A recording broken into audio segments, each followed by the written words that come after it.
talk about toolkit for change, how to prepare for the licensure examination during online classes. But before that, allow me no, to ask you two questions. I'd like you to go to menti.com and then use the code C6802446. There's no space in each ano, no, digit. Just type in 6802446 on your mobile phones, or if you are using your machines, your laptop, please use your Google Chrome or Mozilla Firefox kasi medyo nasisira kapag Internet Explorer.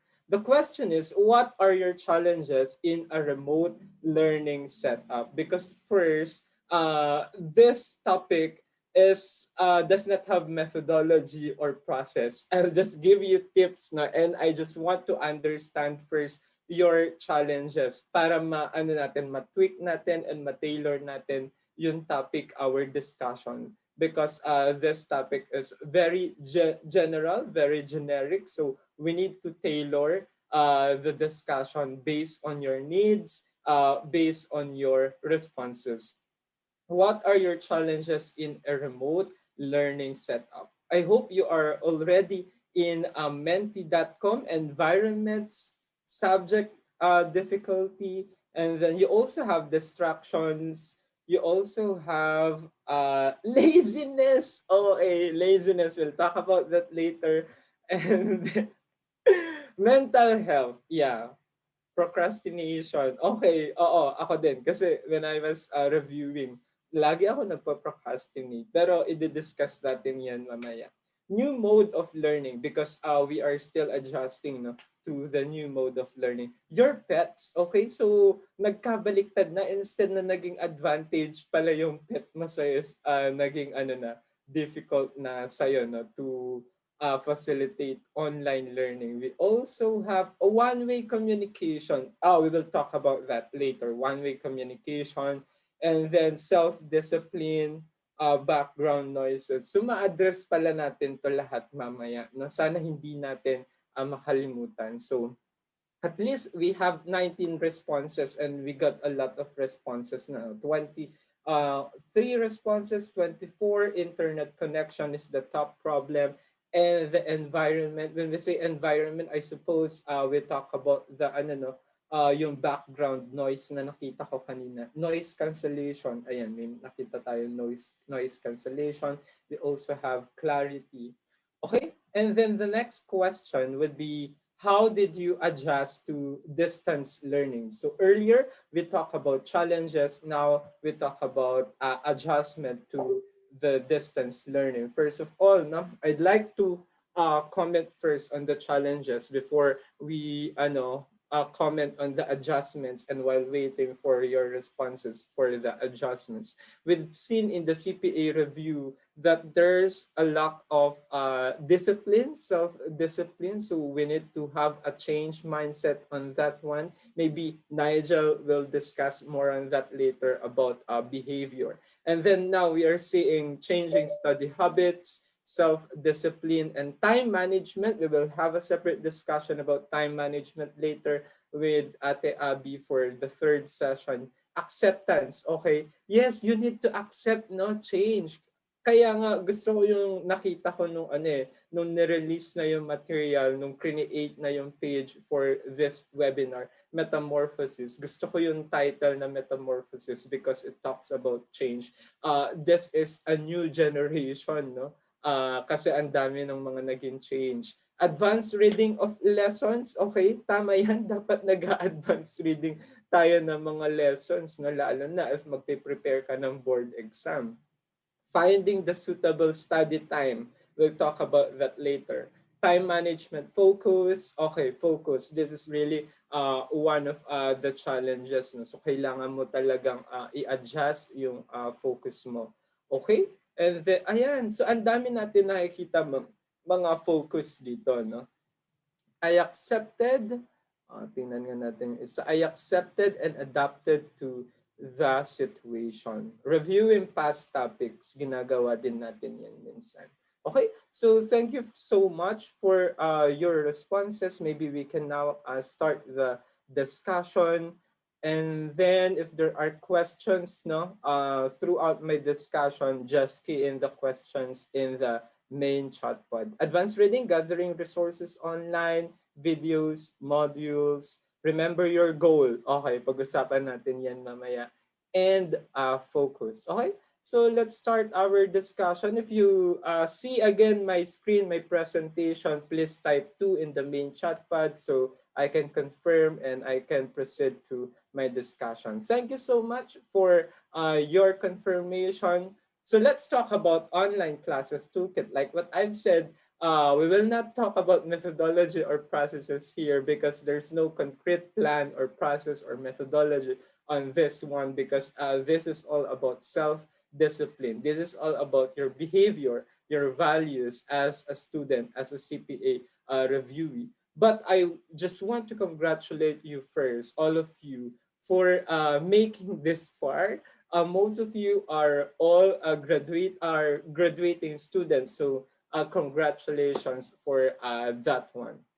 So let's talk about this toolkit, no? The different approaches, the different techniques that you need to handle. First, balance time and place. I will not put too much discussion on a time because we will have a separate discussion on this one later in the next session. Okay, but again, I just want to put an expectation that I will not take this long. I will keep my discussion short because I want to hear questions. I want to read questions. We want to answer questions in the Q&A session in the roundtable discussions. Okay, so first of all is balancing the time and place to be more productive and flexible. Okay, you need to balance your place. You need to separate your study area and your bed kasi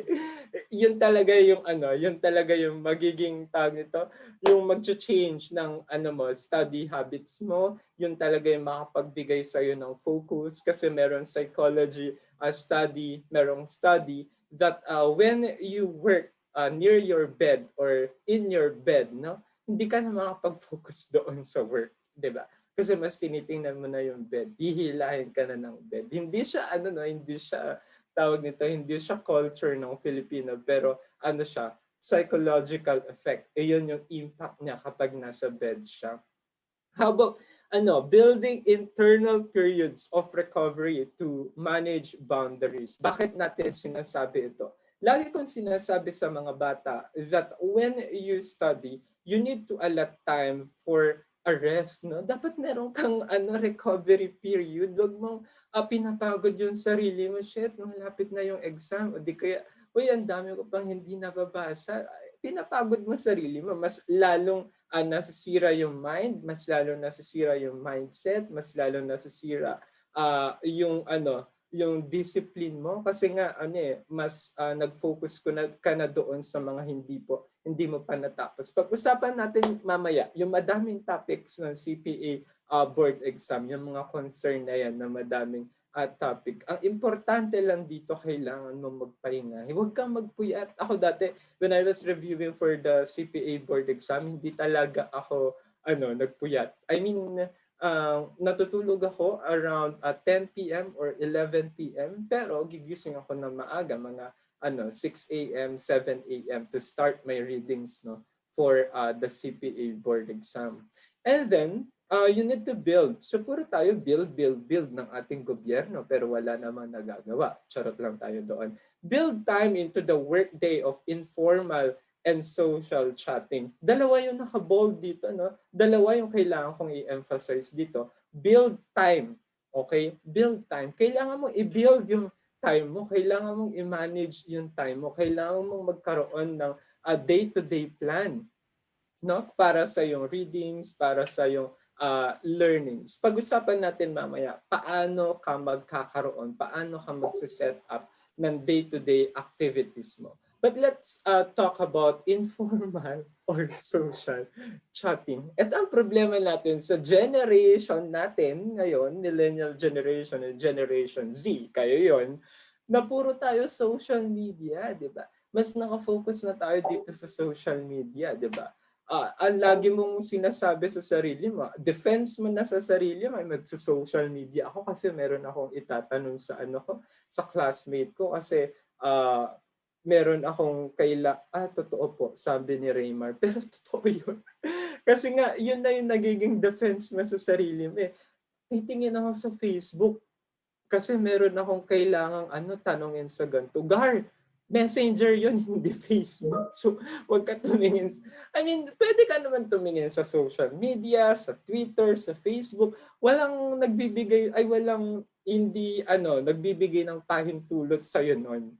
Walang kumukuha ng karapatan sa'yo yun. Pero kailangan mong i-manage. Kaya sinasabi natin, kailangan natin ng self-discipline. Paano ka ba magkakaroon ng self-discipline? I-assess mo sarili mo sa isang araw. Natapos ko ba yung objective ko sa isang araw na to? O baka naman, puro lag na yung mga babasahin ko. Di ba? Nakalimutan ko na yung mga pending na mga babasahin ko. Diba? O di kaya, social media mo, nag-enjoy ka, kaka-comment, kakalaban doon sa mga DDS. O di kaya kung DDS kayo, mga dilawan, di ba? Pero wag natin gawan ng party ang ating gobyerno. Pero ayun, kailangan natin mag-focus doon sa natin, sa studies natin, sa readings natin, sa learnings natin. Punta naman tayo dito sa building time. Ako, meron akong tinatawag na P2 schedule, 'di ba? Na-present ko na 'to sa previous na event nung Accountancy Week celebration sa UE Caloocan. May nakita ako dito mga taga UE Caloocan, sila George. So, meron tayo dito PJ Pyramid Schedule. Ito yung schedule ko before pandemic, 'di ba? And ito din yung schedule ko, no? When I was reviewing for the CPA board exam and even when I was an undergrad. Kasi Monday and Friday, hindi talaga ako, talagang lax ako doon or di kayo konti lang yung work, konti lang yung binabasa ko na mga books, na mga reviewers, ganyan. Kasi kino-consider ko yung Monday and Friday nakadugtong ng weekend. So parang ang ko lang talaga, Tuesday, paakyat ng Wednesday, pababa ng Thursday. Yun talaga yung time ko para mag-review. Okay, pero wag niyo sabihin na yun lang talaga yung time ko mag-review. Hindi naman, nag-alat ako ng time for Monday and Friday, pero ine-ensure ko na nakakapagpahinga ako ng maayos. Hindi ako todo-todo na nag-exert ng effort na basahin lahat. Yung CPA board exam, ilang questions lang yan? 75, 100 questions yan. Compared doon sa mga binabasa mo. Huwag tayo maniwala doon sa more chances of winning, tapos ilang problems ang babasahin mo, ilang questions ang babasahin mo. Hindi totoo yan. Mamaya pag-usapan natin ang doon, strategy doon. Puntahan natin paano ako nag-change ng remote setup na nung dumating na si COVID-19. So pinalitan ko yung schedule. Ginawa ko siyang PIP schedule na, 'di ba? Kasi bilang professional, bilang reviewer, hindi lang naman din ako 'di ba? Hindi lang din naman ako nagfa-facilitate ng training or conduct review classes. I also do readings. I also do research, no? Kaya kung mapapansin nyo dito, dalawa na ang weekend ko. Ang weekend ko na is Wednesday and yung isa is yung normal na weekend, Sabado and Sunday. Pero ine-ensure ko na nakakapagpahinga talaga ako during this period. At least nakakahiga, ganyan. Meron sapat na tulog, yung mga nakulang na tulog nung una, na nabawi ko siya, di ba? Na-compensate ko siya. And then, mas madami akong gagawin na ng Monday and Friday, di ba? Yun yung strategy ko for the remote setup. Again, ang sinasabi ko dito is para sa akin, ang sinasabi at messaging ko ngayon sa inyo is that kailangan yung alamin kung ano ang best strategy, kung ano yung best time na nakapag-aral kayo. Kasi kung iisa-isahin natin kayo, kung saan kayo best na nakapag-aral, anong oras man yan, abay, ilang na tayo dito, ilang oras na tayo matatapos, di ba? let's talk about schedule, no? Ito, nakita ko lang sa isang post sa kailan ba? Noong July, ito, sa Facebook, shinare ko siya.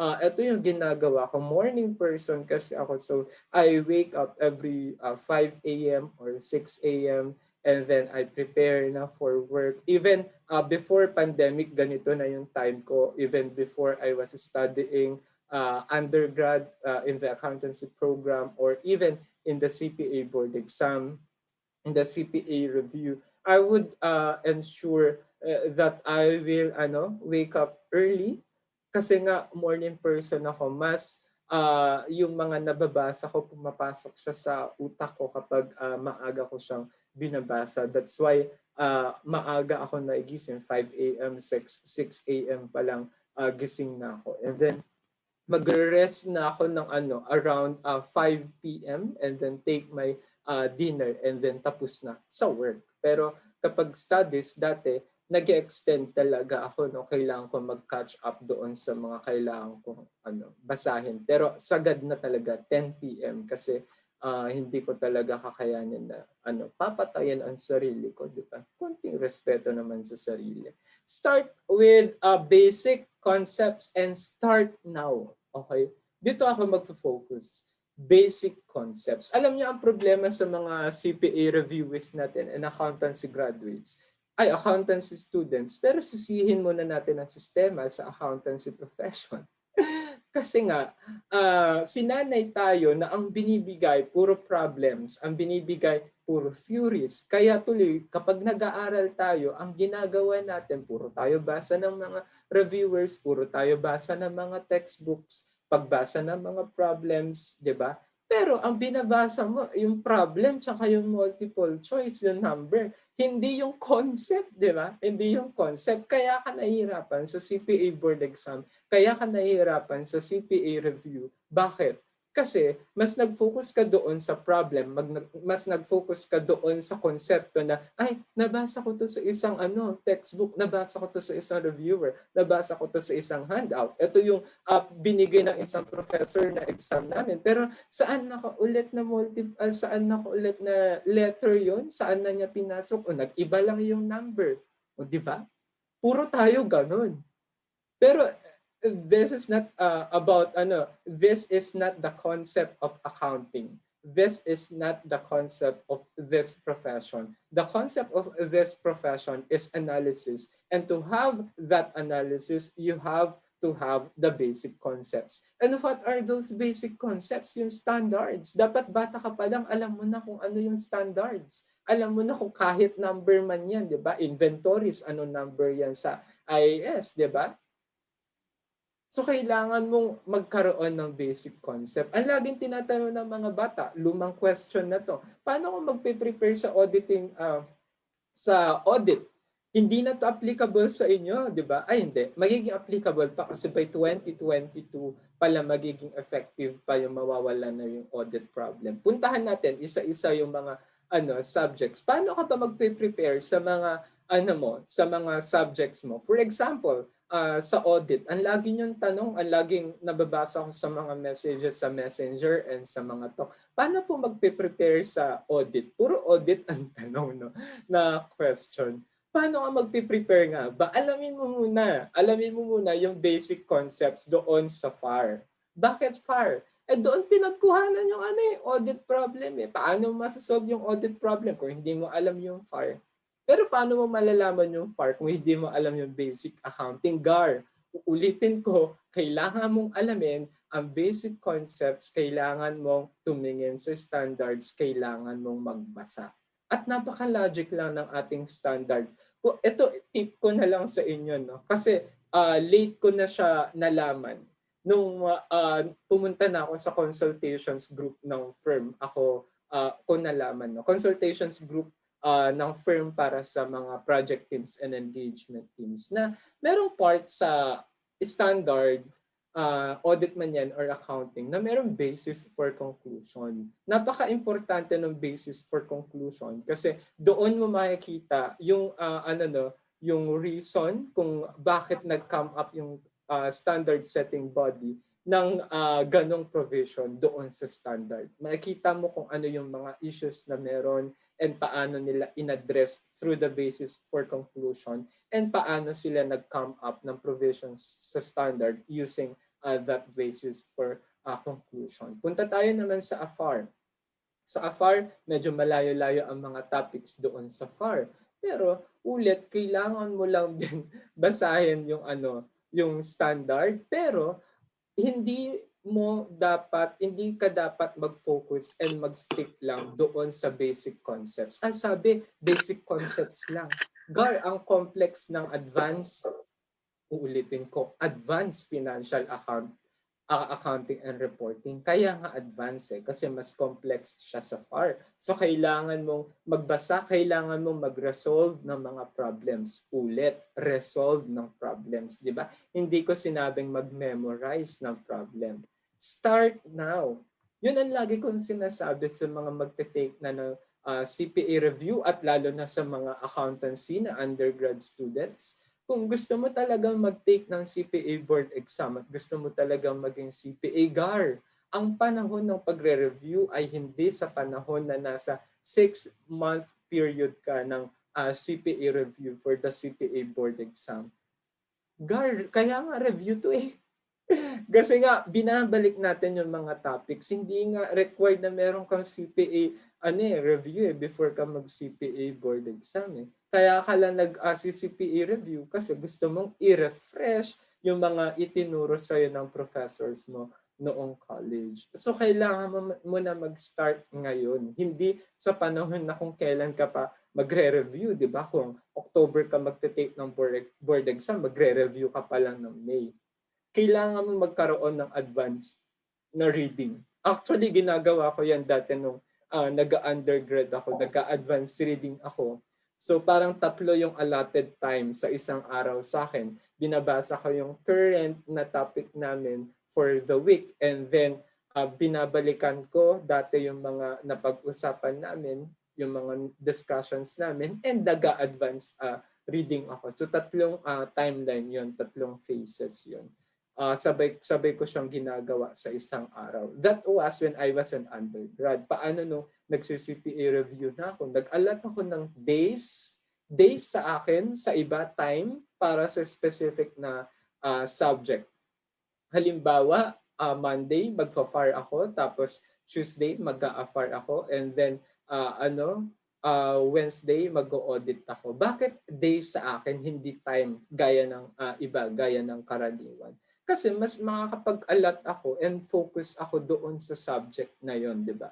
Doon sa subject na yon. Hindi nagugulo yung isipan ko na, 9 to 10 or 9 to 12, ako, RFBT. 1 to 3, ako, tax, di ba? Pressure mo na yung sarili mo sa 3 oras na yun. Ay, konti pa lang yung nababasa ko. Kailangan kong bilisan. Hindi ito paunahan ng pagbabasa. Hindi ito paunahan ng madaming maipapasok na konsepto or principle sa atin, sa mind natin. Ito ay pag-a-analyze, di ba? Kailangan mong i-analyze every concept. Huwag kang aalis doon sa isang konsepto na hindi mo pa na-understand ng mabuti. Kung may doubt, i-leave mo muna yon, and then tsaka mo balikan. Baka kasi connected siya sa other topic. At napakahalaga, syempre, na magtanong, di ba? Gaya ng sinasabi sa Right Med, ask hard questions. Ito yung problema sa mga CPA reviews. Ngayong nasa online, nasa remote setup na tayo. Okay? Strongly agree, sabi ni Mary March. Thank you so much, Mary March.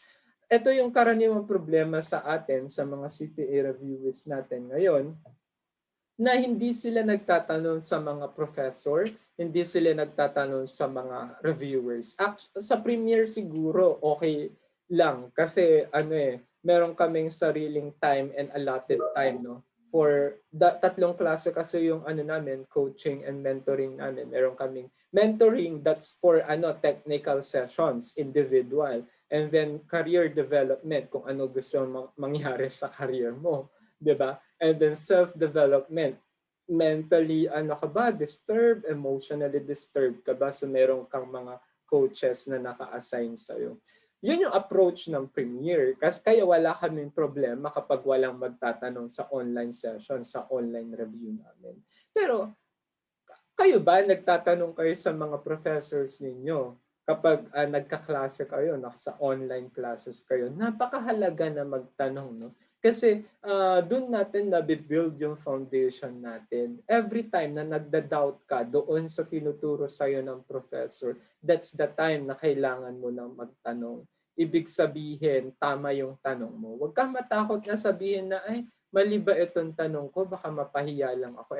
Kung ayaw mo mapahiya at ayaw mo mabasa ng mga fellow students mo, edi isend mo privately sa professor. 'Di ba meron namang option. Alam ko sa PUP ang gamit nila Teams, no? Meron namang option na kausapin mo yung professor mo privately. Kapag Zoom naman, nakaramihan na gamit ng iba. Edi gawin mo yung private chat dito sa Zoom room, 'di ba? If meron kang contact sa professor mo, then you can message him or her sa kanyang messenger or i-text mo siya, di ba?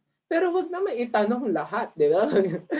ang sinabi ko, naka-bold dito, ang sabi ko, hard questions, hindi ko sinabing ask questions, di ba? Ulit, kapag may doubt ka doon sa topic, hard na yon para sa'yo. Ulit, kapag may doubt ka sa topic, hard na yon sa yung level, di ba? Kasi may doubt ka eh. Kailangan mong i-clear yung thoughts, kailangan mong i-clear yung topic. Recreate the solutions or co-create the solutions. Ang sabi natin kanina, recreate.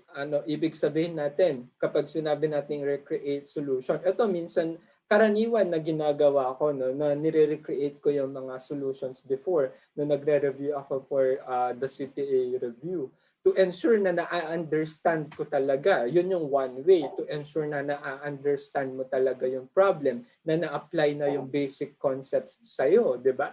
Ibig sabihin nun, kapag tama ka, is okay ka na. Pag balik-baliktarin mo man yung problem, alam mo kung ano yung binago sa problem. Alam mo kung saan ka magkakamali. Kaya dapat madali na lang yan sa board exam. Co-create the solution. Pag sinabi natin co-create the solution with peers, dapat meron kang kaibigan, no? Gaya nung sinabi ni Jao, katropa niya daw si Raymar. So, nagtutulungan siguro sila sa pag-co-create ng solution, di ba? Sa mga problem. So, dapat kapag merong mga problem, paano na ulit i-solve ito, di ba? Yung problem na to, o sige, tulungan tayo, ganyan. So, dapat meron kayong culture sa friendship. Kasi ang friendship, di ba, hindi lang naman yan, term or hindi naman, yan, emotional affection. Pero friendship is about helping each other, di ba? Now, let's talk about why of your actions. So, this is the last part of my discussion. You need to understand why are you doing this. 'Di ba? Sa lahat ng mga ginagawa mo, sa lahat ng actions mo, bakit mo siya ginagawa? Punta muna tayo sa negative. Bakit ako nagpa-procrastinate gaya ng sinabi nyo kanina sa response nyo sa mentee? Bakit ako walang self-discipline? 'Di ba? Bakit ako ganito? Bakit ako tamad? Bakit ako lazy? Gaya sa sagot sa mentee kanina. Kailangan mo sagutin yun. Ano ba yung dahilan? Pero, ang pinakamahalagang tanong na kailangan mong sagutin, kapag ginawa ko tong action na to, ano ang mangyayari sa akin? Makakapasa pa ba ako sa board exam? Di ba? Kaya dito papasok yung focus. Paano ka magkakaroon ng focus? Kapag alam mo ang dahilan kung bakit mo siya ginagawa. Pumupunta na tayo sa positive side. Bakit mo tinitake yung action na yon? Di ba? Kailangan mo i-understand. Nasa 4th year ka na, magsa-CPA review ka na. Yung hindi magsa-CPA review dito, magsa-self-review. Mag-aano ka na, CPA board exam. Kailangan mong i-understand.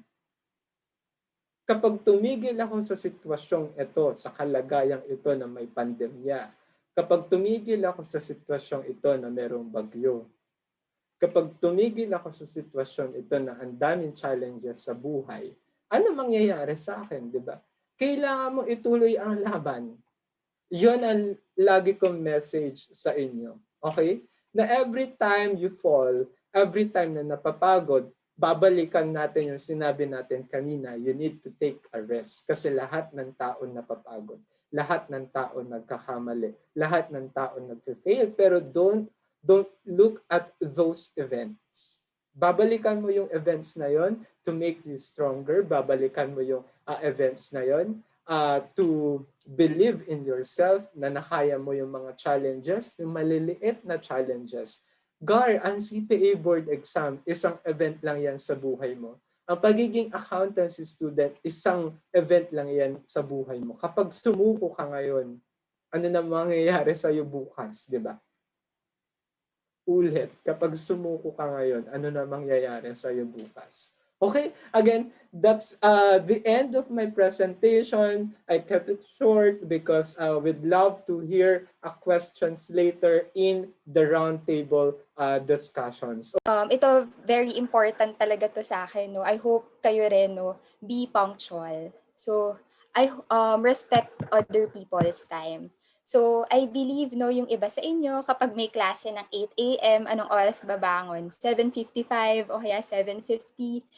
Pero syempre, hindi ko naman kayo na-judge. Baka malay mo naman may iba kayong schedule, di ba? Pero kasi based sa nakikita ko din sa mga kapatid ko who are both college students, 7:55 sila babangon, diretso na sa laptop, di ba? Ganon tayo. Pero alam nyo, sa panahon ngayon parang medyo ang sad lang din kasi kahit na virtual, meron pa ring mga nalilate, di ba? Syempre, yung iba, meron naman reasons for that, no? Meron mga acceptable reasons. Before, nalilate tayo dahil nagko-commute tayo, di ba? Or mahaba ang pila sa terminal. Pero ngayon, of course, we should understand din, di ba, na ang issue naman ngayon is internet connection, di ba, na isa din sa mga issues nyo sa mga remote learning, di ba? And ano pa ba yung mga concerns natin ngayon, mga family emergencies, since we live with our parents, most of us, di ba, live with our families na, so magkakaroon talaga ng mga ganong pangyayari, unforeseen events, no? But when it comes kasi sa work, ito medyo i-relate ko na, no? Since in 1.5 years, di ba, magiging professionals na rin kayo. Pero I really want to instill in you yung importance ng pagiging punctual, no? Sa work kasi ako as a professional na nag-handle ako ng mga associates ko, medyo na-hurt ako. Parang it's a sign of disrespect for me if merong hindi punctual, merong mga nalilate sa mga set na meetings, sa mga set na appointments, no? Much more, di ba, kapag meron na rin kayong mga clients, meron na rin kayong mga, ay, sorry, grabe. Meron kayong mga, like mga appointments, di ba? Syempre, we need to value their time, di ba? And sa inyo, sa case nyo, sa mga sa online classes, 'di ba? Kahit na hindi kayo nakikita ng mga prof nyo sa virtually, I hope you could respect the time of other people. Kasi 'di ba, hindi ko alam kung naabutan nyo ba 'yon, yung mga autograph na binibigay nyo sa mga classmates nyo, pinapasign nyo, 'di ba? Actually, ang favorite quote ko nga dun is time is gold. So, 'di ba, ang daming pwedeng mangyari sa isang minuto, ang daming pwedeng gawin sa isang minuto, sa 2 minuto. So, let us respect others by respecting their time as well. Ayan. So, number 2 sa list ko,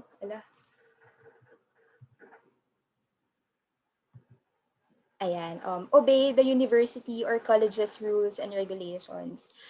Ngayon na hindi kayo, 'di ba, since wala kayo sa university ngayon, nasa own houses kayo, nasa mga sarili-sarili kayong siguro mga dorms din, mga apartments, sana hindi tayo nakakalimot sa rules and regulations natin, 'di ba, sa school. And kasi I believe din na once obedient tayo, 'di ba, hindi tayo napapahamak kasi the rules and regulations are there for a reason, no? So, maganda if you start young, if you start as early as you are, na nag-o-obey talaga tayo sa rules and regulations, 'di ba? So, kahit na virtually lang yung classes, 'di ba? Kahit online yung classes, we should observe proper etiquette, 'di ba? Meron nga daw tayong parang nakita ko lang din online yung netiquette, 'di ba? Ano yung dapat na proper etiquette when you're having online classes, 'di ba? When you're attending online classes. Third on my list is always come to class prepared. Alam ko nabanggit din to ni Kuya Paul kanina about advanced reading, no? As graduating students, gusto ko lang din kayo i-remind that this is your last push, 'di ba? Ito na yung last year nyo and um, ito na yung chance nyo, 'di ba, na parang itodo na yung pag-aaral nyo kasi actually pag nag-work kayo, for promise ma-miss nyo talaga yung maging estudyante, no? So maximize nyo na yung last year nyo as a senior. Um, magpakabibo na kayo, no, in a good way, 'di ba? So if there are topics na hindi masyadong clear or if meron kayong mga questions about certain topics, sabi nga rin ni Kuya Paul kanina, 'di ba? Don't be afraid or don't hesitate to ask for help. Kasi habang nandyan pa kayo sa venue, sa proper venue, na makakapagtanong kayo freely ng mga tanong nyo, 'di ba? Alam ko sa atin kasi may tendency na natatakot tayong magtanong kasi baka ma-judge tayo, 'di ba? Baka kasi sabihin, "Ay, bakit hindi niya alam 'to?" 'Di ba? Okay lang 'yan kasi 'di ba, for sure yung mga ibang tao na rin naman na nag-iisip na 'yun, hindi naman sila perfect, mayroon din silang mga hindi alam, 'no? Pero imagine habang nandito kayo ngayon na students kayo, nandiyan yung mga professors niyo, nandiyan yung mga classmates niyo, maganda na ngayon kayo nag-a-ask ng questions and nag-a-ask ng help, 'no? Walang masama sa panghingi ng tulong. So, mahirap na kasi kapag nagwo-work na kayo, 'di ba? Tapos do'n niyo sasabihin na, "Ay, hindi ko alam 'to, hindi ko napag-aralan 'to, hindi ko natutunan 'to," 'di ba? So, as early as now, maganda na, 'di ba, nagtatanong kayo, natututo kayong magtanong. And going back nga dun sa always come to class prepared, actually, tip ko lang din 'to, 'no, late ko na rin kasi na-realize 'to, actually graduating na rin ako nung na-realize ko 'to, 'no, na nung first 4 years ko, 5 years kasi yung, accounting ko before dun sa school ko. So sa first 4 years na yun, hindi talaga ako nag-aaral for the next topic. Parang sige, go lang, ganyan. So ang nangyayari habang nasa klase ako, nakikinig ako pero hindi ko naman nage-gets yung sinasabi ng prof. Ang nangyayari, sasabihin ko na lang, sige mamaya ko na lang aralin 'to sa bahay, mamaya ko na lang siya iisipin. 'Di ba parang minsan do'n tayo nagzo-zone out, do'n tayo yung parang nawawala sa focus, 'di ba? Kapag kung ano-ano na yung ginagawa natin habang nagkaklase, hindi na tayo nakikinig kasi hindi natin alam yung sinasabi ng prof, 'di ba? Pero nung fifth year ako, nung parang integrated accounting kasi namin noon, parang nagre-review na rin kami noon sa isang sa PRTC that time, sa isang review school. So parang doon ko natututunan na ang hirap na kapag sa review, parang alam mo yun, yung hindi mo alam yung dinidiscuss, yung hindi ka prepared. Kasi syempre sa dami ng topics natin, di ba, for the past years, di ba, meron din namang iba na medyo nakakalimutan na natin yung mga details, no? So it is really important to read in advance to, yun yung naging strategy ko na yun nung nagre-review ako. Kung ano yung topic the next day, inaaral ko talaga siya in advance. Sinasagutan ko na siya para habang nagde-discuss dun sa topic na yun, dun sa review school, chine-check ko na lang kung tama ba yung mga ginawa ko, kung tama ba yung answers ko, and actually parang nakakapag-save siya ng time, 'di ba? Hindi para sa review school kasi, 'di ba? Actually papasadahan na lang 'yan ng mabilis, 'di ba? Kaya nga sabi ni Kuya Paul, review na 'yon, 'di ba? Papasadahan na lang ng mabilis yung mga topics, no? So all the more na kailangan mag-a-advance reading kayo. So ngayon na you're still students, you're still graduating students, maganda na siyang practice ngayon, 'di ba? Ayan. So number 4 ko is always choose to be kind. 'Di ba? Sa panahon ngayon na ang daming nangyayari sa paligid, ang daming nangyayari sa bayan natin, sa bansa natin, walang mawawala kung pipiliin natin laging maging kind, 'no? Kahit sa mga classmates natin, maganda na lelend tayo ng helping hand, 'di ba? Tinatanong natin, ano pang kailangan mo, anong matutulong ko, 'di ba? Maganda yan kasi as early as now, actually na-realize ko rin siya nung college is maganda na nagbe-build na rin kayo ng connections as early as now. Ako kasi naging active ako sa JPIA before nung sa college. So doon ako, ang dami kong nakikilala doon na mga from other school like sa BEDA, sa UE, sa PUP, sa inyo din. So marami din talaga ako nakikilala na alam niyo ba, nung nag-work ako, parang doon pala, uy, kilala kita. Yung parang nagiging client mo yung dati mong colleague, nagiging workmate mo, na parang, di ba, imagine kapag meron kang impression sa kanila na ay hindi ano yan, madamot yan, o kaya snob yan, 'di ba? Parang hindi siya maganda rin kapag nasa workplace na kayo. And 'di ba? Isipin nyo, paano kaya ako yung classmate ko na laging tulog sa klase, 'di ba? In the future, malay mo maging CFO yan ng let's say San Miguel, o 'di ba? Tapos binubuli ko siya noon, 'di ba? O kaya yung classmate ko na laging kumakain sa klase or yun din tulog din sa klase, 'di ba? Hindi nyo alam. In the future, baka yan ng magiging future audit partner, 'di ba? Na nakakakausapin mo on the financial statements kapag nagsasign na, 'di ba? So, always choose to be kind. Now na students kayo, magandang practice na rin talaga yan. Okay. Next on my list is always be accurate. Okay, wala pa pala. Always be accurate and factual. 'Di ba? Wag na tayong sinama ko 'to kasi sa panahon ngayon ang daming nagsispread ng fake news. And as the youth, bilang tayo yung kabataan, sana hindi na tayo yung mag-contribute doon, 'di ba? Kasi alam natin na merong mga nakaupo sa pwesto na sila mismo yung nagsispread ng fake news, no? So sana tayo, hindi tayo ganun, no? Tayo kasing mga Pilipino, hindi ko naman nila lahat, pero in nature parang medyo may pagka-chismosa din tayo, no? No, pag meron tayong nalaman na something, lalo na kunwari sa kaibigan or someone na kilala mo, tendency niyan hindi mo na yun ifa-fact check, 'di ba? Tendency niyan sasabihin mo na lang din siya sa ibang tao, 'di ba? Tapos hindi natin alam fake news pala yung sinespread natin, fake information pala yung sinasabi natin, no? So the internet is a very vast place with information coming from different sources, 'di ba? So I hope na tayo as the youth, as the younger generation, no, hindi tayo nagsispread ng false information, no, and as much as possible, mag-cross-check tayo when spreading information. Okay. So next is be organized and know your priorities, 'di ba? So alam ko na ngayon, hindi dapat natin kasama sa priority ang for 1 week tapusin ang ano bang latest na Netflix series, no? Crash Landing. Or masyado na yata akong outdated, no? So, early 2020 yata yung Crash Landing, no? Pero, I'm not saying na hindi tayo manood ng Netflix, no? What I am saying is that now that online classes kayo, virtual learning, ang dami nyo actually nasa-save na time, di ba? Nung pre-pandemic, 2 hours, siguro 1 hour nakapila tayo sa terminal, another 1.5 hour or 2 hours nasa biyahe tayo, di ba? Ngayon na wala tayong time, di ba, to commute, walang travel time, ang dami nating nasa-save na oras, di ba? So, what I can advise to you is, syempre, i-maximize nyo yung time na yun. As sabi nga ni Kuya Paul, and lagi ko rin sinasabi dun sa mga nagiging mentees ko sa lahat, sa mga lower batches ko din sa school, no?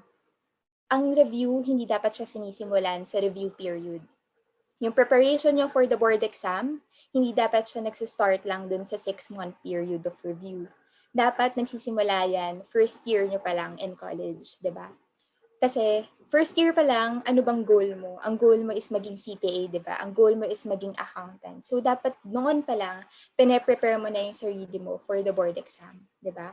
So ngayon, pwede as marami nga kayo nasa-save na oras, I assume na marami kayo nasa-save na oras, so use it para mag-prepare for the board exam or, di ba, pwede nyo rin gawing breaks. For example, yung mag-attend kayo ng additional classes, mag-attend kayo ng mga webinars na ino-offer ng ibang schools or ng PUP mismo, 'di ba?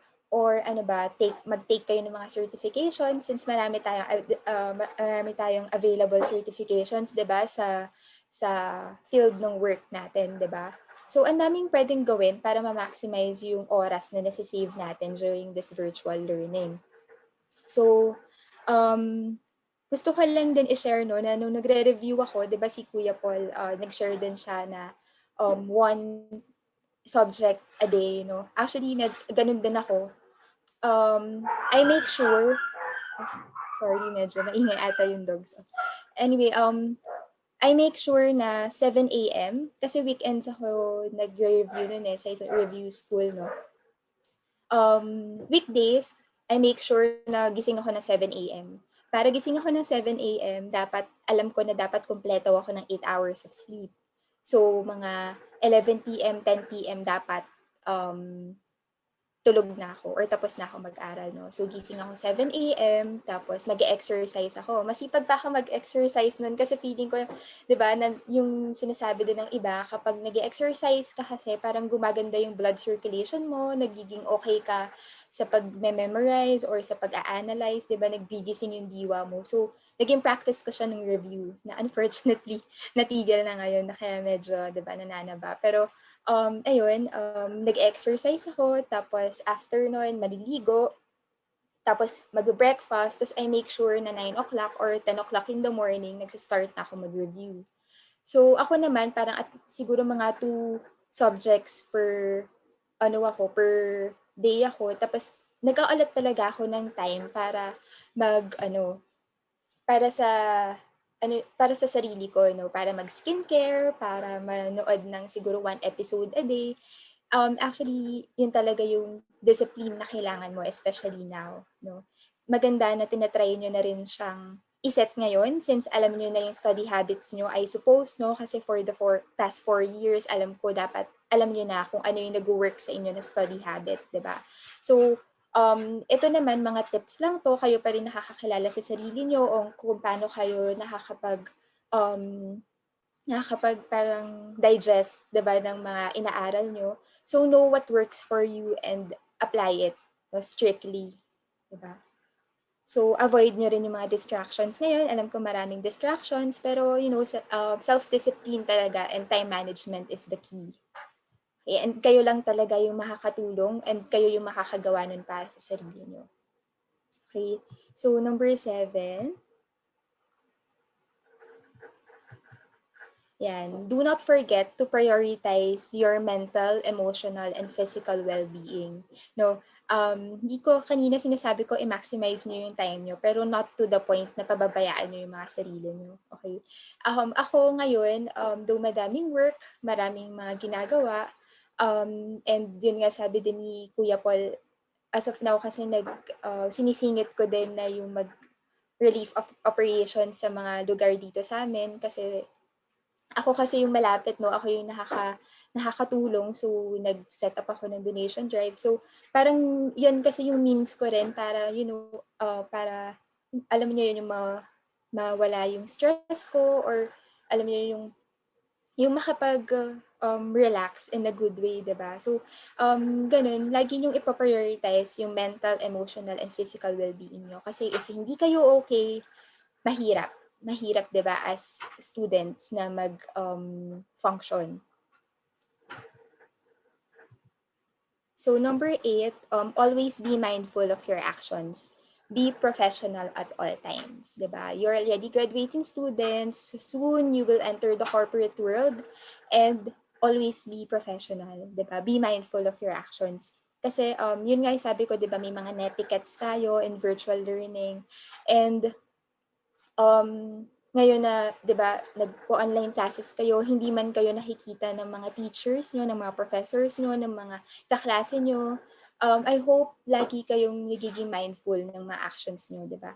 Kasi may mga pinsan ako na teachers, yung boyfriend ko is teacher din. So, nalalaman ko sa kanila yung hirap, no, ng pag-reach out sa students at this time. No? So, let us be mindful of our actions kasi 'di ba sa Facebook makikita nyo rin meron ding mga students na parang hindi unruly sa mga teachers, tapos the other way around meron ding ganun, 'di ba? So I hope as graduating students we are more mature na, alam na natin yung parang magiging results ng actions natin. So let us be mindful of that. Kasi 'di ba? Um ayun. So next dyan is think before you click. Sinama ko 'to kasi ako actually medyo guilty din ako diyan. Ngayon sa generation natin na tayo yung younger generation, masyado tayong outspoken, 'di ba? Masyado tayong expressive. Lahat ng gusto nating sabihin, sinasabi natin ng walang takot. And it is good, no? Pero let us be mindful of what we post online. Um, Ako, share ko lang din, no? Ako kasi, mahilig din ako mag-rant. Nagiging safe space ko yung Twitter, no? I make sure na, pero make sure ko, no, yung followers ko are those lang na mga close sa akin, no, na hindi ako i-judge and hindi din mag-spread ng mga rants ko, no. Pero, um, ayun nga, sa generation natin ngayon, we are more outspoken. Mahilig tayong mag-rant online, no? Pero remember that everything na nilalagay natin online is not private anymore, no? Alam ko, ako, pag nag-tweet ako minsan ng galit ko, tapos mamaya, later on, i-delete ko din kapag nahimasmasan ako. Parang medyo alam ko din naman na yung data na yon, yung tweet ko na yon, alam ko somewhere in the net, nandun pa rin yun eh, di ba? So, yun yung lagi kong iniisip. And kayo, as students din kasi, um, parang remind yourselves na kung ano man yung i-post nyo, kung mag-viral man kayo online, you carry the brand of your school. Diba? So, ako din, as a professional, medyo naging guilty ako once kasi merong isang nangyari. Tapos parang nag-rant lang ako nag-rant. Tapos isa sa mga mentor ko, nagsabi siya na there's a proper venue. Diba? Para magsabi tayo ng mga reklamo natin, 'di ba? And hindi maganda ring hindi masyadong maganda proper venue ang online world, 'di ba? So, maganda rin na yung kung ano may mga concerns tayo, let us raise it to the proper people, to the proper authorities, sa proper venue, and maging responsible tayo, 'di ba, online. Kasi sa panahon ngayon, yung mental stability din natin medyo, 'di ba, sa ibang tao, hindi natin alam baka may pinagdadaanan and paano kapag yung mga rant po about that person is mabasa ng taong yun, di ba? Hindi natin alam yung pwede niyang gawin sa sarili niya. So we need to be sensitive. We need to be sensitive on everything we post online. Kahit na may pinaglalaban pa tayo, kahit na meron din tayong point, di ba? So number 10, actually I have 11 points, no? So I'm down to my last 2 points. Practice empathy at all times, especially now. Empathy kasi for me is a really, really good trait of a leader, di ba? So ano ba yung difference ng sympathy sa empathy? Yung sympathy is parang nakikiisa tayo dun sa feelings ng ibang tao, di ba? Kunwari may namatayan tayo na friend, nagko-condole tayo, nakikiisa tayo sa pagmamorn niya, sa loss niya, di ba? Pero empathy kasi is putting yourselves on the shoes of another person, 'di ba? So, sabi ko nga kanina, 'di ba, kapag may mga nalilate, 'di ba? Meron yang mga reasons, no, na kailangan muna nating pakinggan before tayo magalit, 'di ba? Kasi minsan din tayo dinadaan natin lahat sa init ng ulo, no? So, pero magandang practice na maging empathic tayo, 'di ba? Intindihin muna natin bakit ganun yung action ng ibang tao, bakit niya nagawa yun, 'di ba? Especially at this time na hindi natin nakikita yung isa't isa, 'di ba? Nakikita siguro may times lang na kailangan, 'di ba, naka-on cam kayo ganyan, pero hindi niyo kasi nakikita. So mas lalo dapat tayong maging mindful sa mga classmates natin pag nag-uusap-usap tayo, 'di ba? Sabi ko nga kanina, hindi masama na lagi nating piliin maging kind, no? Wag lang tayo siguro to the point na tatanggapin natin na abusuhin nila yung kindness natin, no? Pero, no, a little kindness goes a long way din. 'Di ba? So, I hope na as young young professionals din na malapit na, no, as graduating students na more mature na tayo, let us be empathic, no? Tayo yung mag-intindi, tayo yung mag-spread ng kindness and ng positivity, 'di ba, sa paligid natin. So, ito and last, this is my last point. Actually, yung mga important points ko talaga, sinandwich ko siya, yung first, tsaka yung mga last, no? Sinandwich ko siya. Yun yung important points for me. And, ang last point ko is always maintain a growth mindset. So, sabi nga ni Kuya Paul, if may failures kayo, if may mga pagkakamali, sana hindi yun tumigil, hindi yun maging dahilan sa inyo para huminto, para tumigil, 'di ba? Siguro pwedeng mag-pause, pero bangon tayo ulit, 'di ba?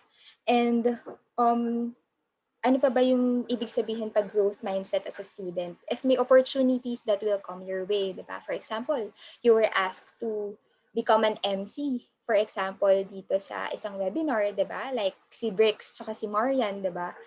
For sure, siguro nung dati mahiyain pa yung mga yan, di ba? Pero, as you accept, di ba, yung mga ganyang opportunities, na isa-isa natin na parang na-overcome yung shyness natin. Kasi ako din naman, personally, hindi naman ako ganito dati. Talagang hindi mo ako mapagsasalita before, no? Pero I was offered an opportunity and, di ba, binibigyan tayo ng opportunity kasi alam nila na kaya natin. Di ba? Hindi naman yun ibibigay sa'yo, hindi yan i-assign sa'yo, hindi yan i-allocate sa'yo kung alam nila na hindi mo kaya. Di ba? Binibigay sa'yo yan kasi kaya mo. So, grab the opportunities that you have, di ba?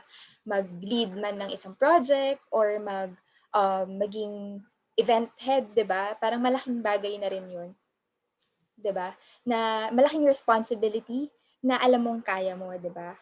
And sabi ko nga kanina, our field of work masyadong broad 'yan, 'di ba? So if sana kapag nasa isang field na kayo, hindi nyo isarado yung mindset nyo na matuto sa ibang fields, 'di ba? Lagi sana nating isipin na we have a lot to improve on ourselves, we have a lot to learn, no? Sana lagi nating i-maintain na magkaroon tayo ng growth mindset, no? Sabi ko nga sa inyo, if you have extra time, attend webinars, attend courses online. Ako gusto ko nga mag-test gusto ko mag-learn ng new skills, kahit nga yung mga welding, ganyan.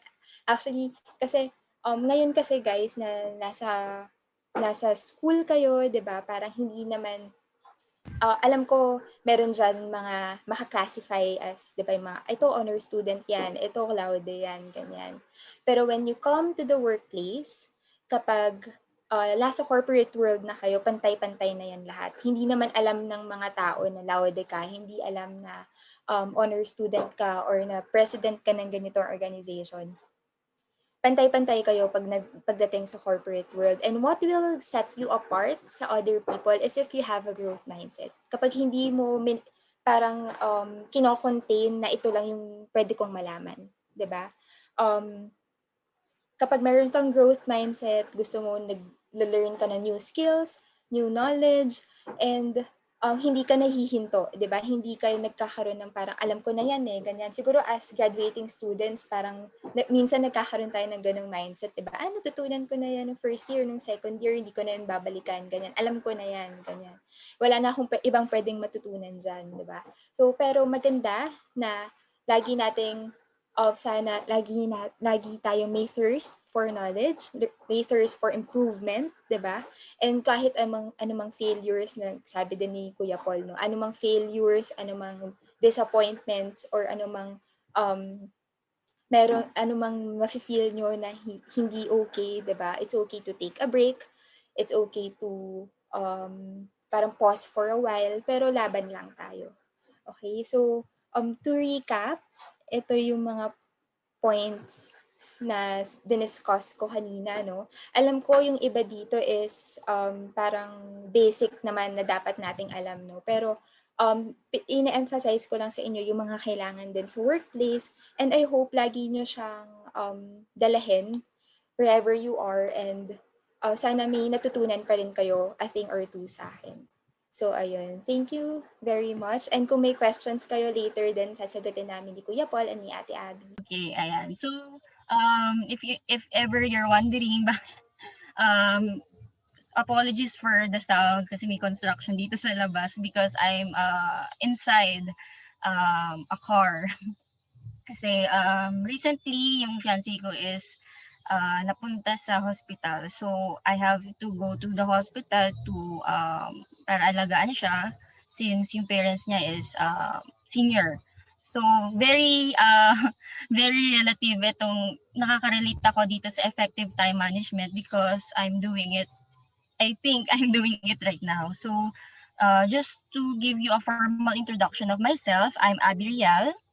So I'm a coach in Premier, and then I'm also a solutions architect sa Smartbooks. So apart from that, meron din akong bagong work which is sa ano siya, US-based company. So work from home siya. So it's very fitting din sa lifestyle ko because yun nga, yung fiancé ko is lagi nasa hospital. So okay na yung setup of work from home. So I think uh, I'll start my presentation. So these are the tips on having effective time management while in new mode of learning. Okay? So ayaw lang niya mag-next. Ayan. My introduction is that you are not just a full-time student.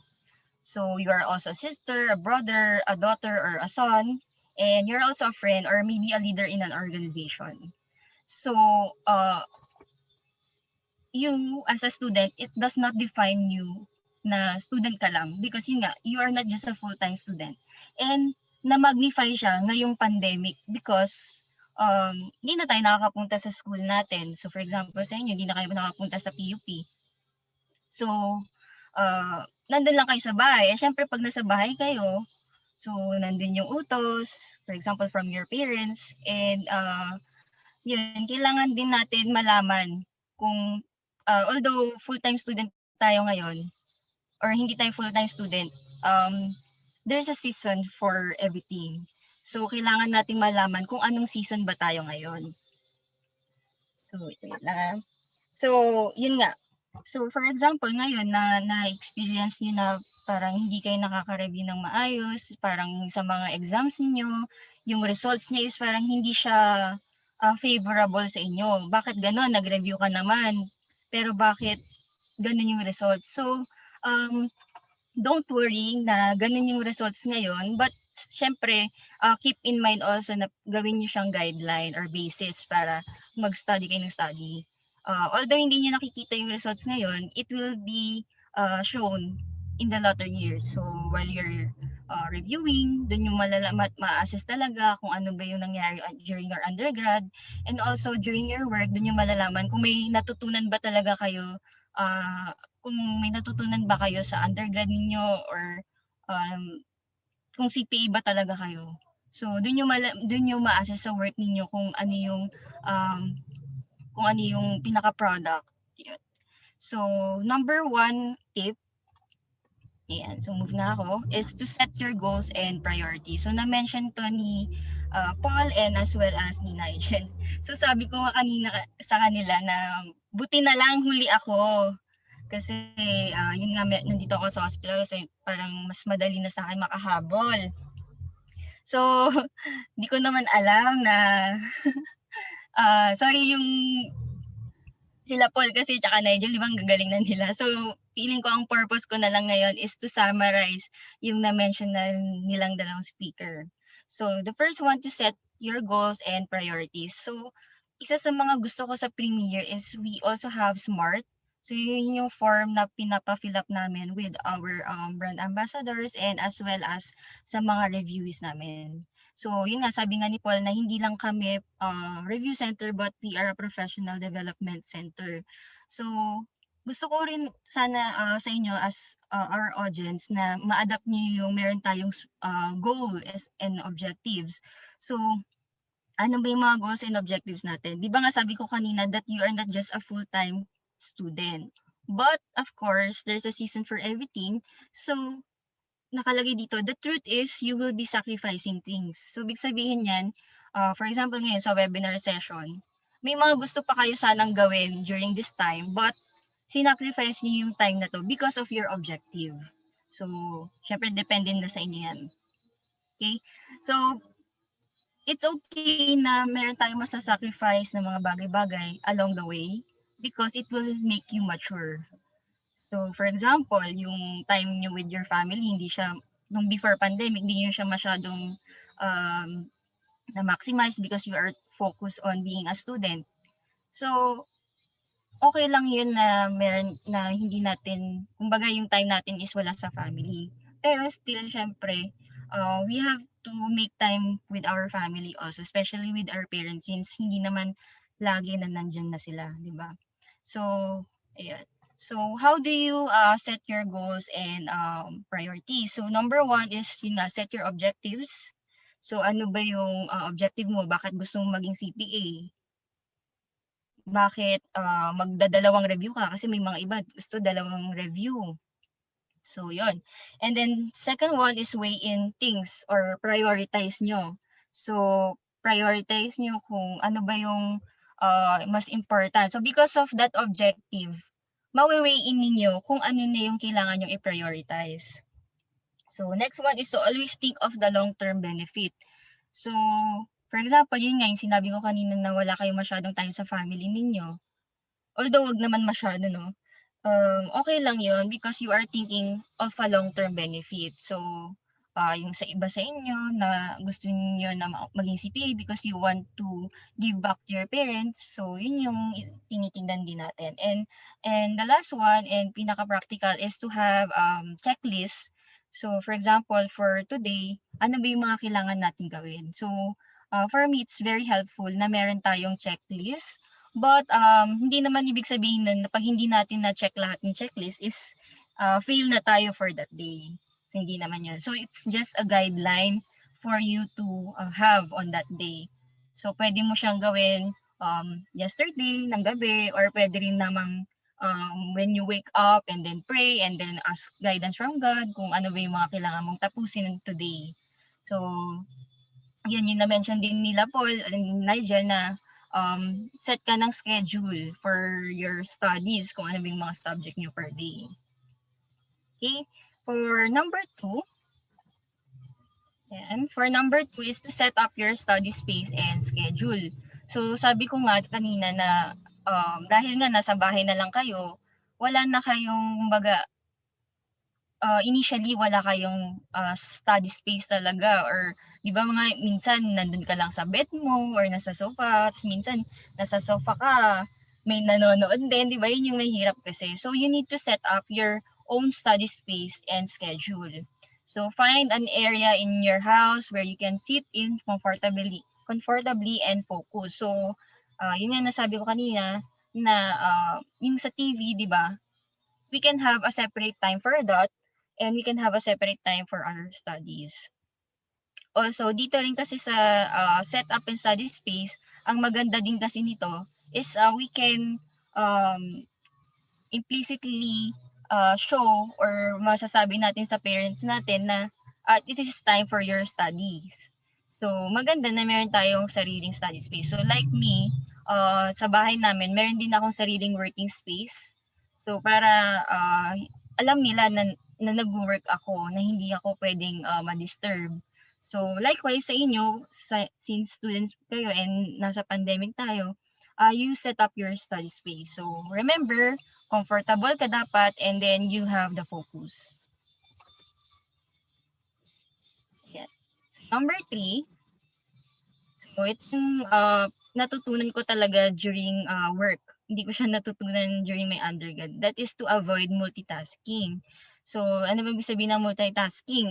Ibig sabihin na meron kang ginagawang couple of tasks at the same time. So, hindi naman kasi ibig sabihin pag nag-multitask ka is nako-complete mo lahat yung kailangan mong gawin ahead of time. So, iba kasi yung yung parang nangyayari kasi pag multitasking is hindi talaga siya multitasking, is that meron ka lang tayong momentary dito sa isang task and then babalik ka na naman sa isa. Kumbaga nagsi-switch back and forth ka lang. So, you need to avoid multitasking. So, my tip is to easy lang, 'di ba? Easy lang kasi you have plenty of time.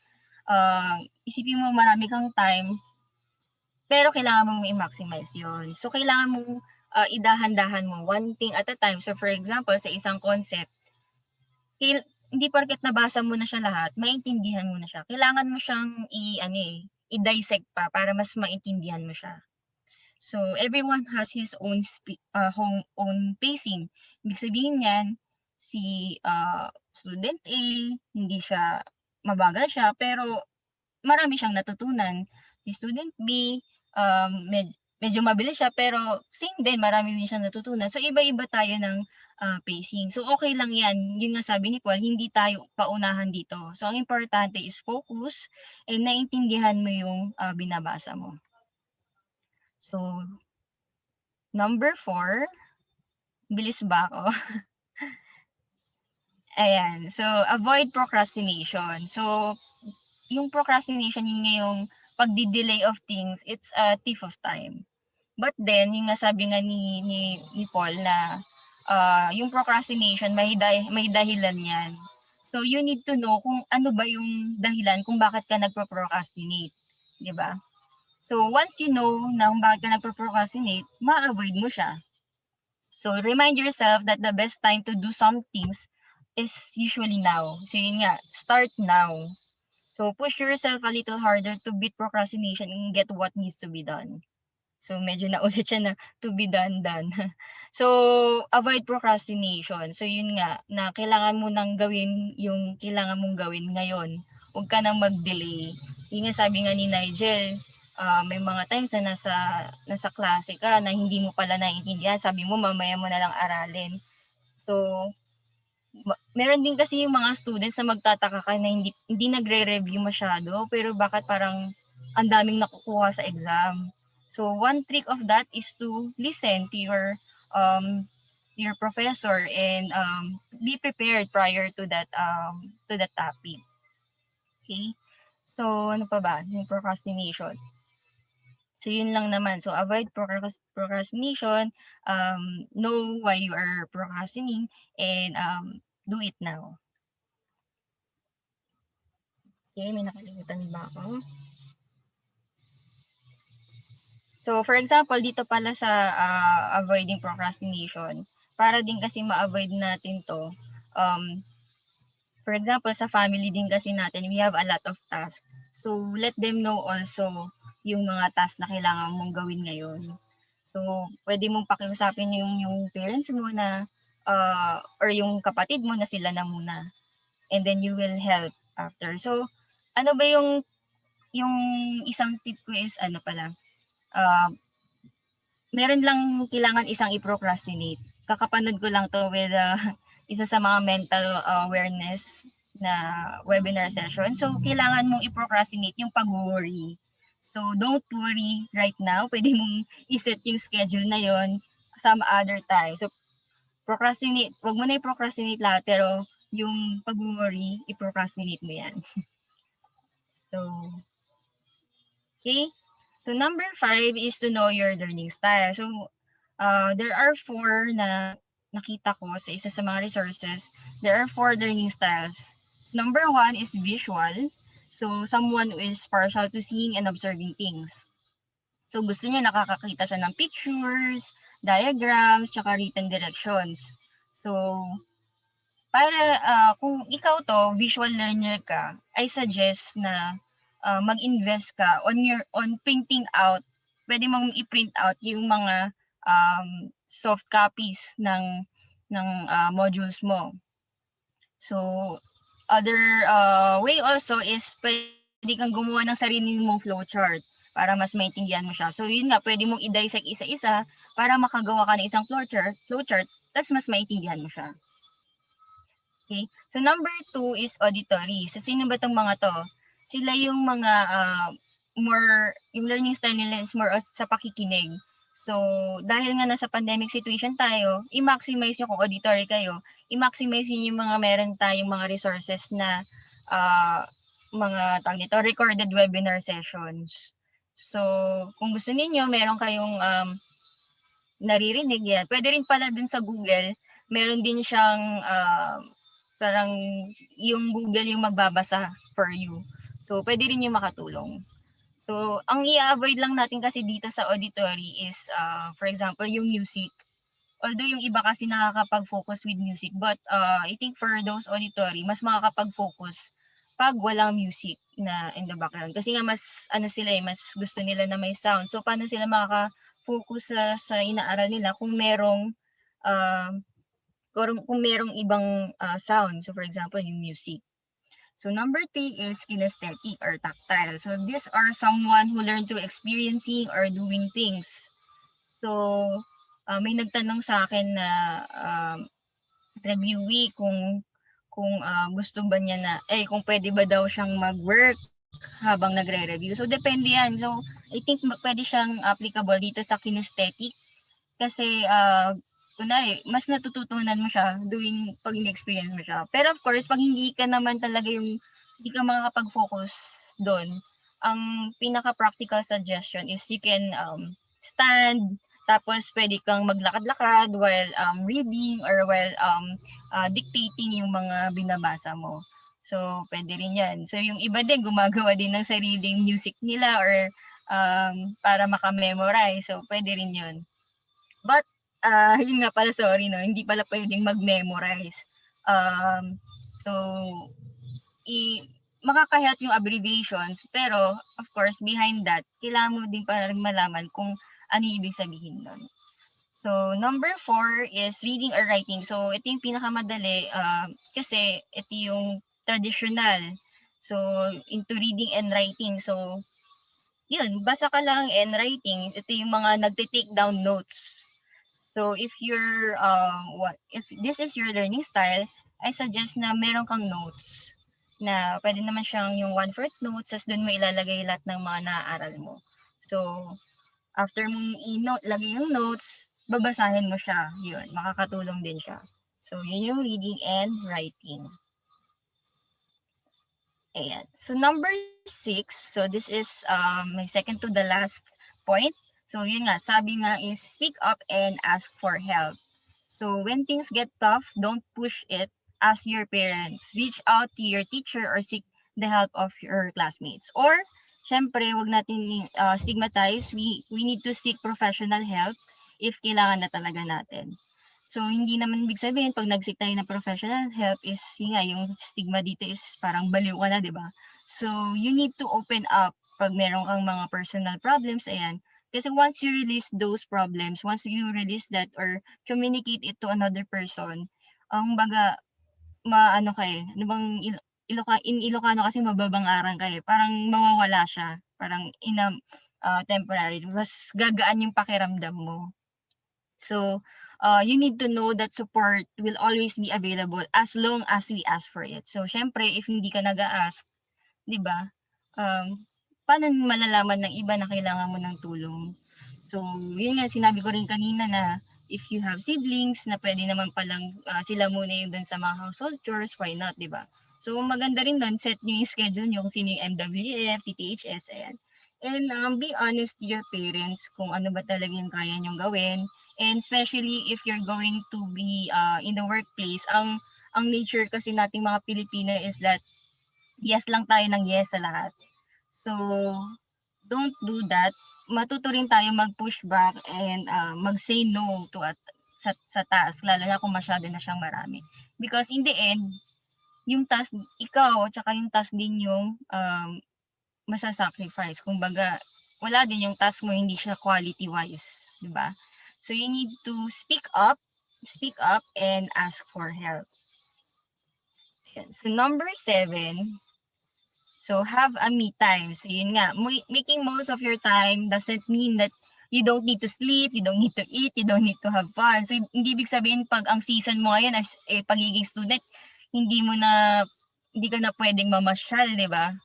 So pwede ka namang maglakad-lakad dun sa harap ng bahay niya, di ba? So syempre since nasa new normal tayo, precaution pa din. So yung pinaka practical syempre is yung having a me time is yung tulog nyo is matulog din ng 8 hours. Wag kayong masayangan sa oras ng pagtulog ninyo. Na sayang nagbasa na lang sana ako, hindi na sana ako natulog. Wag ganun. Kasi it's also one of the things that you need to do para makapag-focus ka. Syempre, paano ka makakapagbasa ng maayos, paano mo maintindihan kung hindi ka nakakain, kung hindi ka nakatulog, tapos wala kang ka-enjoy sa sarili mo, di ba? Pag mapupunta ka naman sa work, hindi lang naman work din yung gagawin mo. Kailangan, meron ka ding me time. Kasi nga, very, ngayon, yung mental awareness na kailangan mong isipin yung sarili mo.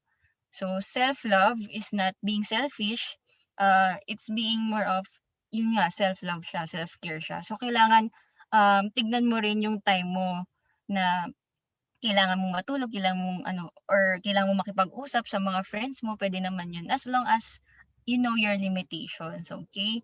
So that is my last point. So okay, so learning from home can be difficult but it's definitely achievable. So hindi naman siguro hindi naman binigay itong situation ni God if it's not achievable. So lahat ng nararanasan natin ngayon, we will overcome that with God. So it can be achieved. Yun nga, may mga binigay akong tips pero those are just tips pero it will depend on you, on your objectives, on your goals, ano ba yung mga kailangan mong gawin. It will depend on your discipline, on your motivation. So, remote learning helps reinforce lifelong skills. So, for example, yung time and energy management, independence, and creative thinking. Ayan. So, ayan, I think I'm done. So, just to give some summary nga, yun nga, um, yung time management naman kasi is yun nga, hindi nga siya talaga time management, more on priority management siya. So, ano ba yung mga kailangan mong i-prioritize? So, what season are you in? So, for example, ngayon, nasa pag-aaral ka, syempre, kung meron kang jowa, di ba, set aside mo muna yan. Unless, yung yun nga, yung jowa mo dapat supportive din sa mga ginagawa mo na kung kailangan mag-review ka. Na wag na siyang tumawag, ganyan. So, be honest with your parents and be open to your friends, yun nga, with your siblings and parents. Ayun. So, thank you very much for this opportunity and I guess question and answer na ba? Tama po ba? Parang anong advice para makabangon ulit, no? Oo. Any advice? Siguro, ang hirap kasi sabihin na laban lang, no? Kasi medyo mahirap din talaga sa perspective din ng iba, no? Pero, subukan lumaban at bumangon. Medyo mahirap, pero kasi kung sabi nga ni Kuya Paul kanina, sinabi niya rin 'to kanina 'no, kung hahayaan natin na wala tayong gawin, kung hahayaan natin na parang ito yung tumigil sa'tin na na abutin yung pangarap natin, 'di ba parang, sayang yung mga sinimulan natin, sayang yung mga pinagdaanan. So, alam ko na mahirap, pero siyempre siguro, maganda din na mag-ask for help nga. Sinasabi ko rin ulit yung mga binanggit din kanina 'no, manghingi kayo ng tulong kung kailangan. Lalo na sa mga naapektuhan ng bagyo, siguro kung meron dito na severely affected, puwede rin kayong mag-reach out din sa'kin, may mga donation drives tayo na alam 'no. Kasi, kung hindi natin mahirap din kasi yung iba kasi sa'tin tinatago, 'no, hindi nila sinasabi na ito po yung effect sa'kin, ito yung impact sa'kin. Pero maganda if, magiging parang magiging vocal tayo, and if yung mga friends diyan, if alam nila na may someone na kailangan ng tulong, siguro puwede rin sila yung parang maging bridge 'no, para maka-help din ng tulong. So, maka-help or makahingi ng tulong. So, siguro mahirap pero ayun, subukang bumangon para sa pangarap, para sa pamilya, para 'di ba, para din sa bayan, 'di ba, nagiging makabayan. Para sa mga sarili natin, para sa future natin. So, laban lang ng laban, may mga taong handang tumulong, basta, mag-a-ask lang din kayo ng help, and, ayun, magdasal lang din, and, ayun, yun siguro yung from me. Si Ate Abby ba? Ayan, so, I can very much relate diyan sa pagbangon na yan because yun nga, sorry pa ulit-ulit kasi I'm on the verge na yun nga na nandito kami sa hospital, eh, yung fiancé ko noon, wala talaga siyang kumbaga nawawalan na siya ng pag-asa na parang hindi na siya puwedeng magkaroon ng another transplant. So, with that experience, yung pinakaimportante talaga is to ask, yun nga sinabi ni Nydjelle na to ask help from others. Kasi nung nag-start na kaming mag-post about the transplant, ang daming tao na willing pala na mag-help.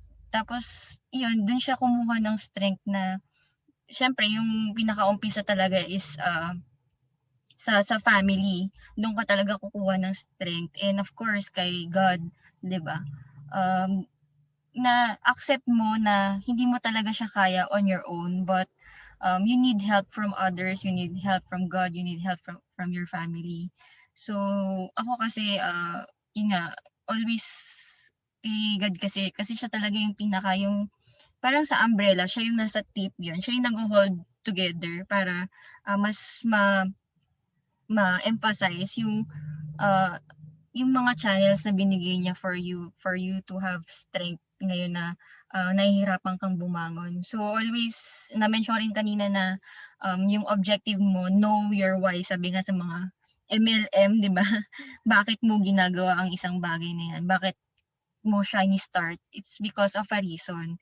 So you need to go back from that reason. You need, yun nga, kahit parang applicable din sa sinabi ni Paul na basic concepts. Kumbaga yun yung pinaka-basic concept mo, ano ba yung foundation, bakit ka nandun, and bakit mo kailangan bumangon ulit. Kasi yun lang din yun eh. So, ayun, yun yung message ko. Yan. Thank you so much, Ate Abby and Nigel. Ako first, punta muna ako sa question ni Jao kasi nakita ko doon yung empathy and yung humility niya. I appreciate that kind of act kasi nakita natin na ang dami nating challenges ngayon pinagdadaanan. Sabay-sabay na, di ba? Parang every month na lang meron tayong challenges, hindi mo alam kung ano na yung susunod after nito. Biglang patapos naman na ang 2020 and I hope sana next year maging maayos na ang lahat. Yun na lang yung pinagpe-pray natin, di ba? Na sana matapos na din ito. Pero lagi kong sinasabi na nandyan naman yung challenges talaga. Hindi naman natatapos yan sa isang buhay, sa isang taon. Darating talaga yung challenges. Just that lahat tayo naka-experience ng same challenge, naka-experience ng the same pressure, pero hindi natin alam yung experience na yon, gaano yung gravity ng impact sa bawat isa, 'di ba? So, gusto kong puntahan muna doon sa part ng question ni Jao and yung reason bakit niya tinanong yun. Kasi napakahalaga sa atin na we motivate people. Pero at the end of the day, hindi mo din naman talaga mamomotivate yung isang tao kasi mindset is a choice. Ulit, mindset is a choice. Kapag sinabi mong mahirap ang buhay, kapag sinabi mong mahirap ang isang bagay, mahihirapan ka talaga. Kapag sinabi mong mainit ngayon, kapag sinabi mong malamig ngayon, di ba? Sa isip mo, sa isip diwa mo, sa katawan mo, mararamdaman mo talaga mainit o malamig, di ba? Kailangan natin magkaroon ng mindset na positive mindset. Yun yung dapat nating unang gawin as a person. Kasi ang dami natin challenges, ang dami mga negative na nakikita natin sa paligid. Ang panlaban mo na lang talaga is to have a positive mindset, di ba? Doon naman sa part ng sinabi ko na empathy, kailangan natin magkaroon ng empathy kasi hindi natin alam gaano nga yung impact ng mga challenges sa ibang tao. Meron akong nakitang isang post kanina na yung guy, tinutulungan niya yung isang girl, di ba? Nasa cliff silang dalawa, yung girl nahulog sa cliff, yung guy nandoon sa bundok. Pero yung guy na yon, merong bato sa niya, sa likod niya. Yung girl na yon habang kumakapit sa guy, merong snake na tutuklaw na sa kanya. Yung bato and yung snake, yun yung representation ng pressure. Na oo, lahat tayo merong pinagdadaanan pero hindi natin alam kung ano yung pressure na meron tayo sa family, ano yung pressure na meron tayo sa work, ano yung pressure na meron tayo as an individual. Napaka unfair talaga naman yung gaya ng sinabi ni Nydjelle, kapag sabihin natin na tuloy ang laban. Pero yun at yun din naman kasi talaga ang magagawa mo. Na kapag nawalan ka na ng resources, nawalan ka na ng mga taong masasandalan, ang makakapitan mo na lang pag-asa. Ang makakapitan mo na lang yung mga taong nagtitiwala sa inyo, yung mga magulang mo, di ba? Yung mga kaibigan mo. Pero ang mahalaga doon yung pangarap, di ba? Hindi mo man nakikita ang pangarap, pero sana nararamdaman mo yung pangarap mo na naabot mo na siya. Yun, dapat kapitan mo yun, di ba? Yun yung messaging kanina na pinutol natin at yung in-emphasize ni Nigel kanina, na kapag meron kang nakitang challenge, huwag kang tumigil sa challenge na yon. Kasi meron kang pangarap meron kang goal, meron kang dream.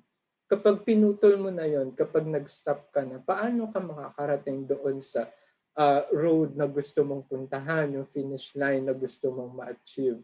Diba? Gusto kong i-emphasize yung sinabi ni Ate Abby kanina na hindi mo kaya na ikaw lang mag-isa. Totoo yun. Nung pandemic, first month of pandemic, parang every person sees me as the one who motivates everyone in the firm and sa ibang mga students na nakasama ko and sa mga talk na nakasama ko kayo. Pero this pandemic made me realize that hindi pala natin kayang mag-isang labanan yung challenges na yon. Meron kang support system. Sino yung support system mo? Yung sabi natin kanina, yung pamilya mo, yung mga kaibigan mo, yung mga nagtitiwala sa'yo, yung mga nagmamahal sa'yo, at ang pangarap mo. Diba? Ano mang pangarap yan, hindi ko alam. Pero alam natin na magagawa natin yon lahat kapag hindi ka tumigil sa laban. Kasi kapag tumigil ka sa laban ulit, paano ka makakarating doon? Diba? Pag kinulang ka ng resources, humingi ka ng tulong. Lagi natin sinasabi kanina, ask questions, ask help. Hindi nakakahiyang tumulong. Hindi nakakahiyang sabihin na hindi ko na kaya. Hindi nakakahiyang sabihin na wala akong ganito, di ba? Hindi mo alam kung ano yung kayang gawin, ano yung power ng tao kapag nagsama-sama tumulong sa'yo. At hindi mo alam kung gaano kadaming tao yung nagmamahal sa'yo kahit feeling mo wala na nagmamahal sa'yo, di ba? Kailangan mong magkaroon ng ganong mindset. Kaya yun ang una kong sinabi kanina, kailangan mo magkaroon ng tamang mindset. Paano pag sinabi mo sa sarili mo, ay wala naniniwala sa akin? Eh di mismo ang sarili mo hindi nagtiwala sa'yo.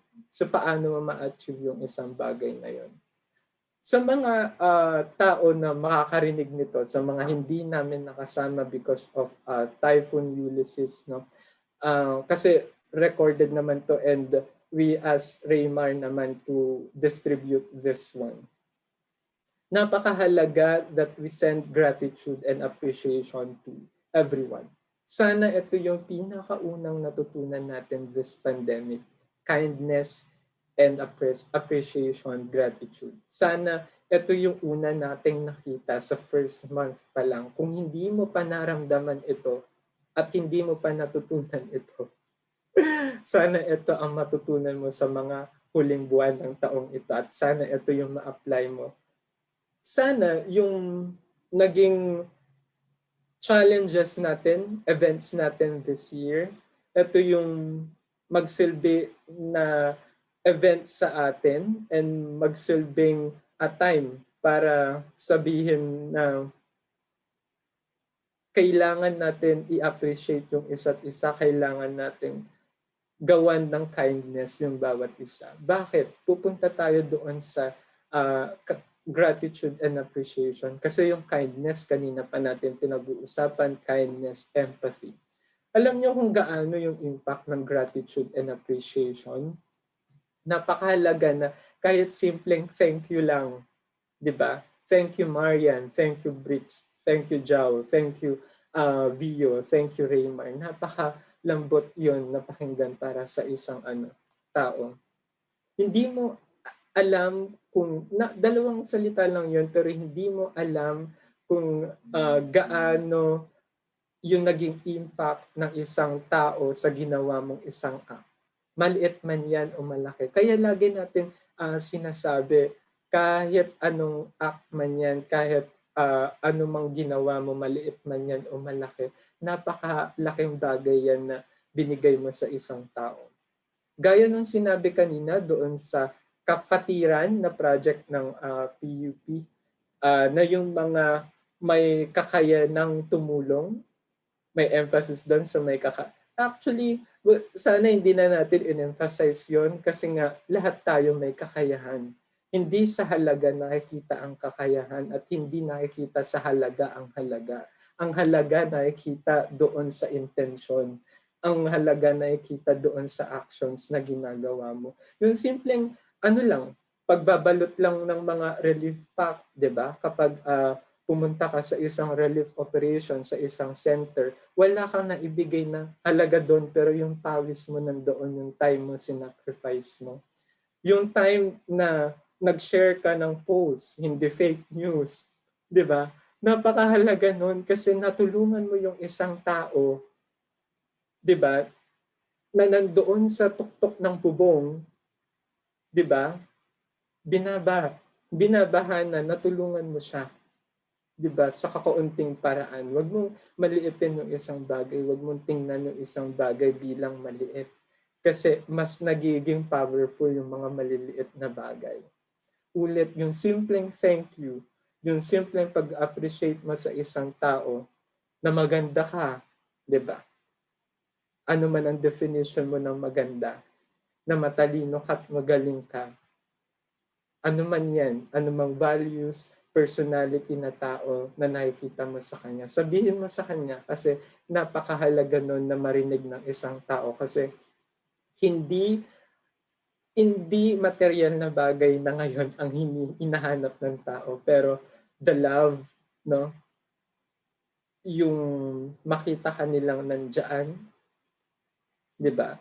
Yung makita kanila na ikaw mismo nag-cheer up para sa kanila, 'di ba? Sana yun yung magawa natin sa ating lahat.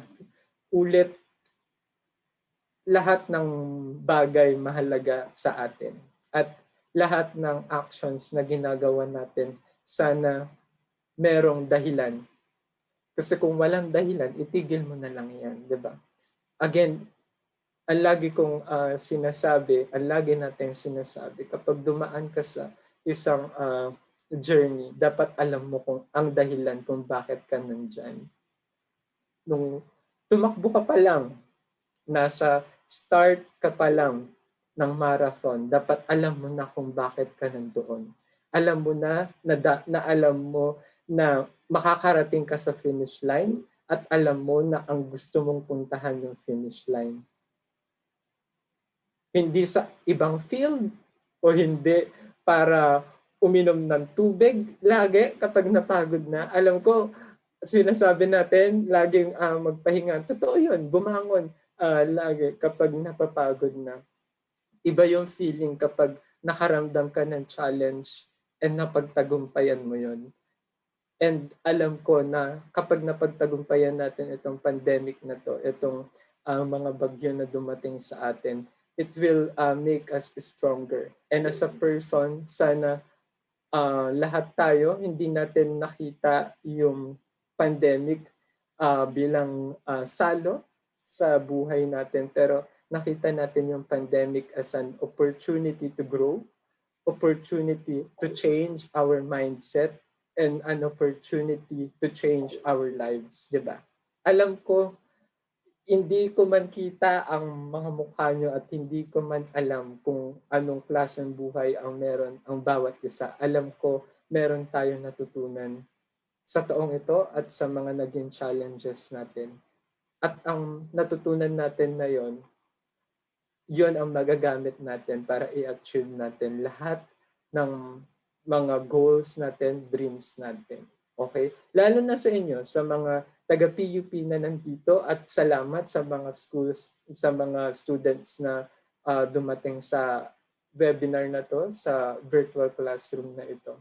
Alam ko no na the mere fact na nandito kayo as a PUP student, a student from other schools, alam ko yung dahilan kung bakit nandito kayo at mas sigurado kong alam nyo ang dahilan kung bakit kayo nandito. Dahil lahat tayo, iisa lang naman ang dahilan kung bakit tayo nag-aaral, bakit sa kabila ng kakulangan, pinagpapatuloy na pa rin natin lahat, di ba? Sa kabila ng mga challenges, pinagpapatuloy pa rin natin kasi hindi lang ito para sa atin, di ba? Kasi kung para sa atin lang to, madali lang iwan ang pangarap. Ulit, kung para sa atin lang to, madali lang iwan ang pangarap at ang buhay. Pero madaming buhay din ang kasama ng buhay mo at marami ding mga taon nagtitiwala sa iyo.